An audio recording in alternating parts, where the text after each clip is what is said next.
54 anni, però per noi superstiti è come fosse ieri. Impossibile dimenticare, impossibile scordare quei sentimenti che in poche ore strinsero tutti coloro scampati all'onda della morte, al mare di fango. Prima lo shock di un paese cancellato assieme alla vita di 1910 persone.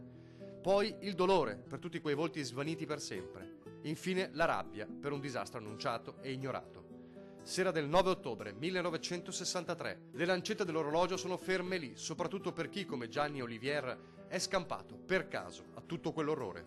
Quello che abbiamo impresso nella nostra mente, nella nostra memoria, è indelebile, per cui anche se vivessimo ancora tantissimi anni non potremo mai dimenticare quello che abbiamo visto in quelle settimane, in quei giorni successivi. Sopravvissuto, ma con il terribile prezzo da pagare di una famiglia cancellata. I genitori, il fratello 24enne, che come tanti quella sera si trovava al bar di Longarone a vedere la partita di Coppa Real Madrid-Rangers Glasgow, mentre il Monte Toc cominciava a cadere giù. Lui era il capitano della squadra di calcio del Longarone ed era partito 10 minuti prima a casa della fidanzata a 2 chilometri da Longarone. Alle 10:30, siccome la fidanzata non aveva il televisore e noi l'avevamo, ha detto vado a vedere la partita. Quindi ha lasciato la fidanzata a Castellavazzo, era a 2 chilometri da Longarone, ed è arrivato a Longarone, giusto in tempo per andarsene.